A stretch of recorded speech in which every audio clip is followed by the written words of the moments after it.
Last part, we talked about the people that are going to get fired or released in some fashion of the year, but we're going to turn things into the positive side of things. We're going to turn that frown upside down and talk about the one to watch for 2016.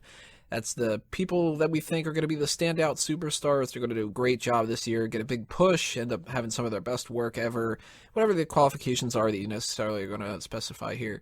And I'm going to throw something out different than what we've done before. There's a possibility now. I think that we've gotten to a point where NXT has separated itself enough that if we want to do a split with the one to watch from NXT and the one to watch for the main roster, totally allow it. So it's kind of the two to watch, I guess.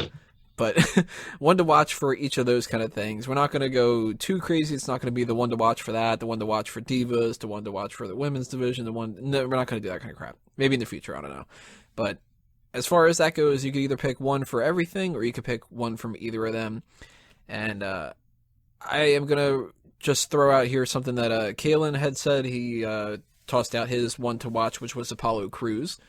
So that's something that might be a talking point a little bit later on. I'm going to agree with him as far as NXT goes. My one to watch for NXT is Apollo Crews. I think that this is going to be the year where he gets a huge push and he ends up having one, if not two, title reigns that could possibly end up starting at TakeOver Dallas. So I think that he's the type of guy that he's going to stick in NXT this entire year. I don't think he's coming up. Possibly he could. I don't know. But I think that he's going to be the go-to guy to kind of replace Finn Balor and Sami Zayn, who I do think are coming up this year. So I'm not going to talk too much about that in case anybody else has him. We'll come back to some of this a little bit later on. But does anybody have a one to watch that they want to specifically mention for NXT? I'm going to go with Apollo Crews because that guy is everything that Vince McMahon wants. And whilst I know NXT is more Triple H's baby, Vince is definitely seeing what's coming up through there. And Apollo Crews is money. He's salivating looking at Apollo Crews. Mm-hmm. I guarantee it. Like, he's black, he's athletic, and he's not bad looking. So it's like perfect. And he seems really like trustworthy. Mm-hmm. And he's smiling. Vince probably loves that. People will let Apollo Crews into their homes. I was going to talk about it as far as like he's not going to be a wellness policy kind of person, but okay, he's trustworthy in that capacity too. It's important. People are letting him into their homes, onto their television sets. Ah, okay. You people have there. to be comfortable having... No, dude, this is freaking television logic. When you're a producer of TV, you don't want to have some haggard, scary-looking dude in your home on your TV. It's not comfortable, and it's not a good family setting. Yeah, Harper. Yeah, Rowan. Now, I want to say something specifically about Apollo Crews. I'm not going to put him as an NXT one to watch, but I think there is great potential for him to be the overall one to watch for 2017. Whatever happens to him this year. When he does get his call up, which should be by then, he is going to get a massive run as soon as he comes up. He's like full on win the IC belt this first night type. Mm-hmm. Exactly. And then wins, carries the IC belt for a couple months and then is in the main event by the end of the year. Like, this dude's winning a world title. Maybe not in 2016, maybe not in 2017, but this dude's winning a world title. He's winning many world titles. Touche. Drew, you said you had somebody for NXT, right? Yeah. Apollo Crews would be the easy one, but I think that's just, speaks for itself. Someone who I'm going to claim as my one to watch for NXT is going to be Hideo Itami whenever he gets back from injury, because when he first debuted, I mean, he was okay, but he really didn't, show that how amazing he was that people claimed he was. And hopefully when he gets back from his injury, he just, picks up, builds momentum and be someone who the WWE claims he was going to be when he comes in here. So he's definitely going to be my one to watch for NXT this year. That's kind of a bold prediction, I think. Even more bold than maybe the Ryback one. I don't know. I don't have a whole lot of faith in Hideo Itami like I did before. You guys feel the same way? He will become an instant star, and he only has to do one thing. Learn English? Nope. Get a finisher? GTS. Actually, yeah. And there you go. He has to do a GTS. He does a GTS, and he will be over as fuck. That's all it's going to take. When he does come back, which should be pretty soon, right? Well, I think when he got injured, that was like a 6 to 8 month layoff, but it's been more than 8 months now. That was back in like May when he got injured. Wasn't that a Rival? No, I think that was Unstoppable. Oh shit! It might have been Unstoppable, yeah. I think that was a Wow. triple threat match to determine number one contender. Or wait, when was Fatal 4-Way? That was Wasn't 2014. that- That was the one he debuted on. Okay. There was something with him in Fatal 4-Way, but he's been out for a long time. He should be coming back soon. And I think that he's like he and Apollo Crews, I think, are going to take those 2 spots from Zayn and Balor. Well, it depends on what you believe in Samoa Joe as well. If you think he's going to go up to the main roster at some point, then yeah. But Samoa Joe is definitely someone else in NXT who could possibly get a dominant heel run, kind of like Baron Corbin-esque, if you want to say so. Well, Sean, I mean, we brought him up right there. Baron Corbin, is he your one to watch for NXT or the main roster or both or what? He's my overall one to watch, Mr. Baron Corbin. But for my NXT one to watch, I'm gonna go with a perfect 10, Ty Dillinger. I like Mr. Ty Dillinger. He's won me over. He's very popular in the England and in the UK crowd. So I've gone with Ty Dillinger, and his match with Sami Zayn was pretty awesome. He's somebody who's going to be around for a long ass time, Ty Dillinger. No, They had him as Gavin Spears for a little bit there. They got rid of him. He came back. He's that type of guy that I don't think he might necessarily come up to the main roster at some point, but he's future backstage trainer, dude. You know who I think of? I think of Tyler Dillinger. I think if he gets on the main roster, he might be a jobber for a year. Well, I could definitely see him winning either a tag team title or maybe even a U.S. title at some point on the main roster. He's going to tag him up with Big E. 3 ain't enough, man. I need 5. And then it'll be perfect 10 plus that. They'll be the team 15. I guess so. It's going to happen. Any thoughts on Ty Dillinger from other people here? You guys think that he has a shot at being somebody really noteworthy this year?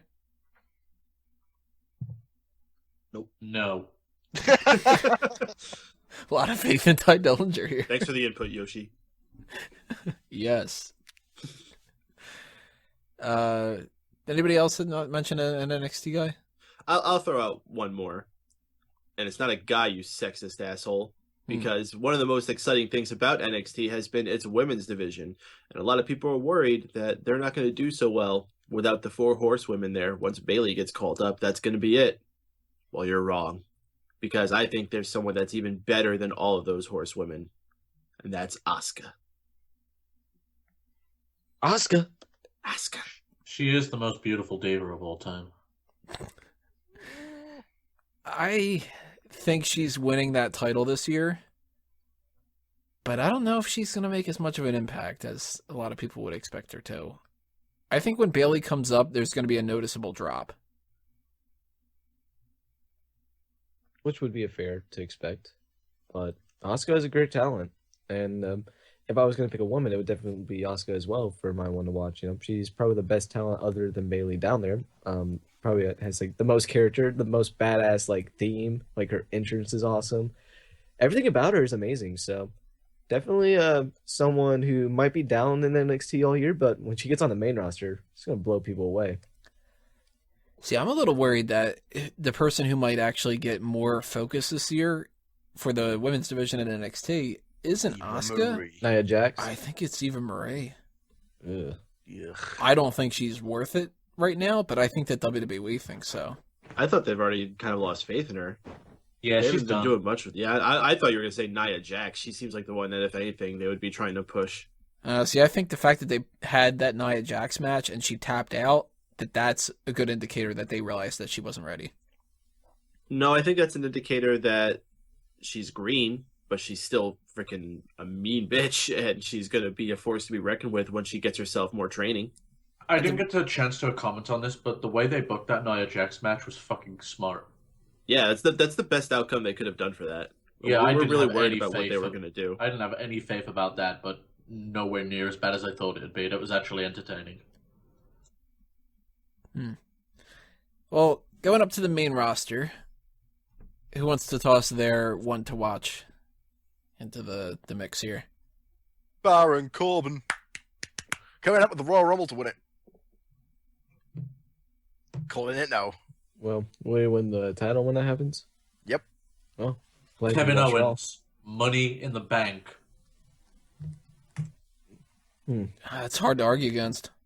Kevin Owens is going to have a damn good year. Now, when it comes to the WWE roster point of this, could you put someone in NXT who might get called up at some point as the one to watch? Okay. Finn Balor. Easy answer. And up until a few days ago, Finn Balor was my automatic pick. Like, I couldn't even think of anyone that I probably would have really given a good contention for that. He's going to spend the first bit of the year still down in NXT. But when he does get called up, first off, that night he debuts, I can't wait to see what they do with him as far as his entrance and what smoke and mirrors they have playing with that. And then I have no doubt he's going to make an immediate impact. They have so much invested with this guy already. They're going to continue that. But I have another name I have to throw out there as someone I think is going to make a significant immediate impact as well. Shinsuke Nakamura. I have become a huge fan of this guy so quickly from what I've been watching of him. And to hear that he is included in this whole batch of guys that they're bringing in. I know a lot of people are going to say AJ Styles, and yeah, he's, you could say, a legend already. And I think he's going to do a lot of cool things too, but he doesn't have as much ahead of him as he does behind. So I think you'll get a few legacy matches with him, dream matches and all that. But I think the real guy who's going to be a star out of this acquisition is Shinsuke Nakamura. And 3 nights ago, totally wouldn't have been in the picture. And now he's the one to watch. Mm-hmm. Fuck, you know what? I forgot about guys that aren't signed. Scratch that, AJ Styles. I'm just going to say the obvious answer here. My one to watch for this year is Roman Reigns. Oh, come on. Ugh. Yeah.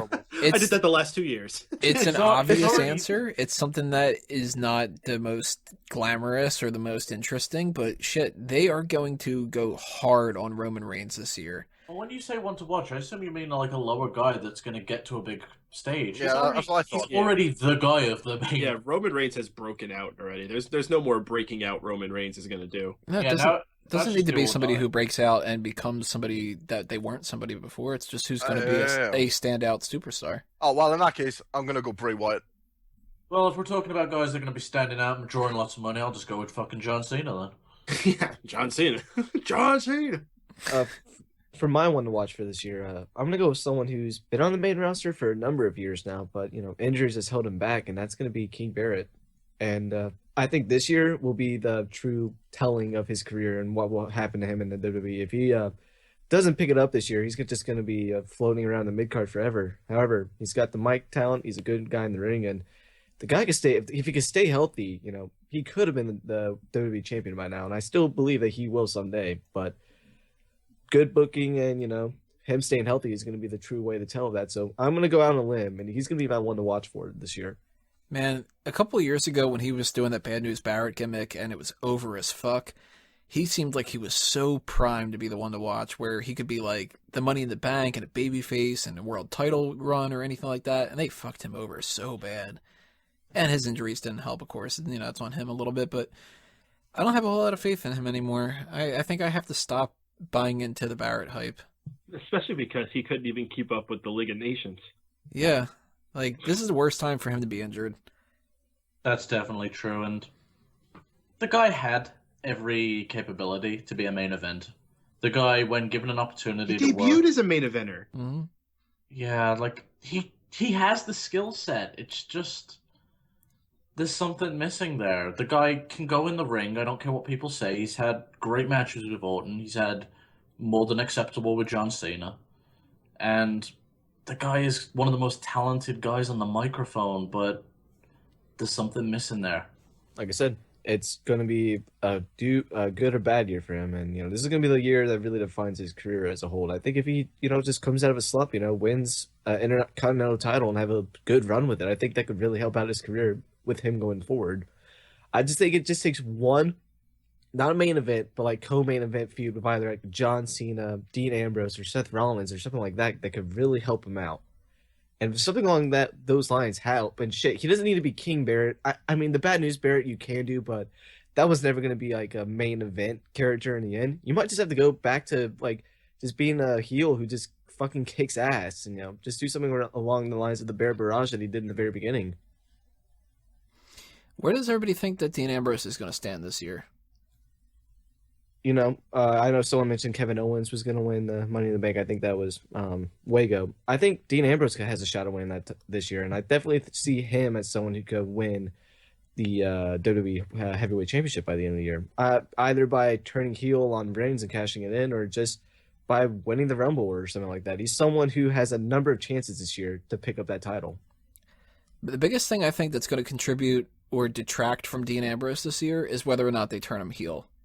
And I said before, I'm picking Roman Reigns as my one to watch because I think that they're going to spend this entire year focused on Roman Reigns in some capacity. Either, I said it before, I think that this is all leading up to him winning the title back at Royal Rumble, and then I think he's got to have multiple months where he's the champion after that. So I kind of think that they're going to reach a point, maybe, what's the pay-per-view that comes after Extreme Rules? Payback or Battleground? I think it's Battleground, maybe Payback. I think around the Payback time is when Ambrose is going to turn heel. I think they're going to go straight to, well, that wouldn't be fun to watch those two fight each other, and that's either going to make or break Ambrose. He could have a great year as a heel, as one of the top heel kind of guys and stuff, but I like him better as a babyface, and I don't know if that's going to really be the thing that propels him to the main event. I mean, he could be the guy that eventually beats Roman for the title, or he could be just feuding with Seth Rollins again, because I do think that Seth Rollins is going to have a great year too, because I think when he comes back, he's going straight into a feud with the Authority. He's a babyface for sure. And that dude is going to be a big, big player towards the latter half of 2016. So I wouldn't even really put it past Seth Rollins making another year where he's kind of the guy for a lot of that. One person that I'm not feeling confident in saying that necessarily they're going to have a great year. It'd be somebody that we got to keep our eye on and stuff like that, but possibly, you never know. What do you guys think is going to end up happening with Cesaro? Flounder the mid card. Maybe win a United States title and a Continental title, but maybe even a tag team title. But he's someone that they don't want to push too much, and that might stand true to this year as well. He's a guy, if I see fit, if he can stay fit, I would like to see win Money in the Bank. He's up there with the Kevin Owens and the Dean Ambrose for the Money in the Bank for me. Well, he's always going to stay fit, that's for damn sure. Well, he's not fit at the moment, is he? He's kind of dead. That's harsh. I think he's going to stick around. I mean, he does a lot of charity work, and Damn it. I don't think he actually does that much charity work, but That's unfortunate. I think he's another one of those guys, though, that they definitely think is safe. They know he has fan support. They're not stupid. So as long as he has something out there, they'll keep him around as a guy. I don't think he's going to have any kind of breakout year or a world title win or anything. I think it's just going to be another one of those years of people hoping and dreaming, saying, push Cesaro, and it'll never actually happen. I just All right, love the so what idea you that got they're for me to- backstage. It's like, Yeah. so what do you do at WWE? I'm a guy. Oh, it's a better job than that guy. He's got that family. Nobody mentioned Tyler Breeze. A little bit surprised about that. As a one to watch? Yeah, why is that surprising? He's already floundered. Like, Yeah. Maybe before he debuted, I could have possibly thought that, but at this point, Actually, I'm a little bit surprised nobody's brought up Neville. That was something I was going to bring up here in a minute. same answer as the Tyler Breeze one. Mm-hmm. They've actually But done something with him this year. I mean, fuck. He won a Slammy, guys. Come on. yeah, and he's looked like a total jabroni because of it. Yeah, well, because he just keeps being the nerd that gets picked on. But I'll tell you the one person I'm most surprised that nobody's mentioned yet, especially after having this conversation go on as long as it has, Braun Strowman. What? Yeah, I think that this is somebody that a lot of people are probably going to be looking at in 2016. Yeah, because he's going to be on the TV. Yeah, he's kind of big. It's hard to miss. Yeah. You guys don't think that he's going to end up getting pushed? Nope. No. He's just going to be a heavy for the Wyatt family. Mm-hmm. That's all he's probably ever going to be, hopefully. Well, I mean, he's not going to get to future Eric Rowan legend levels, No. but I don't know. I mean, he could end up being like that next guy that they, especially if like Mark Henry retires, he could fill in that spot kind of. They're going to be looking for people to fill in those Mark Henry Big Show kind of spots. And he's green right now. He's not that good. He's not winning matches left and right, but he's also being protected like hell. That's for a reason. Want to know who's someone who could come up and fill that role as a Big Show or Mark Henry? Bullfit. No, he's too No, tiny. he's just fat. Yeah, well, that's what they said about Kevin Owens. Yeah, but Kevin Owens is like good. Kevin Owens is athletic. Yeah, you do. No, I mean the new Mark Henry is Cesaro. Oh no, he looks a lot whiter than Mark Henry. See, that's why I always thought Baron Corbin Sexual had a white shot. chocolate. Because I always thought Baron Corbin was going to be the one to replace the Big Show. You could call him sexual vanilla, and then I'll be like, "What's vanilla about you? Your personality?"